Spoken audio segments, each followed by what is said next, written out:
Ir rīts vēl āgas un saula saklēk, bet gultā mēs nevaram mierīgi rēkt, jo sēlija atkal ir klāt pie sāniem un notoda saviem lielajiem plāniem. Viņa saka ar deķi un palagu uz stūri, tad lēnām un rūpīgi nosmērē būri, jo sēlija mēle kā otra tik ātra, viņa laiza pa tur, kur nav nekāda prāta. Ak, sēlija mīļā, nu pietiek jau laizīt, tev vajadzētu gultu nevis laucīt, bet saudzēt, bet tad parādās Jēkabs ar smaidu sejā, un sēlija metas viņam pretī kā dzējā. Viņa nolaiž Jēkabam vaigus un degunu un nolaiza katru viņa pirkstu un pogunu. Jēkabs tik smējas un mēģina muk, bet sēlija neļauj tam mierā ne mirkli juk.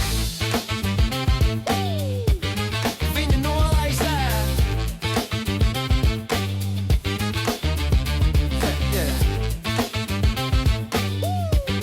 Viņa nolaiza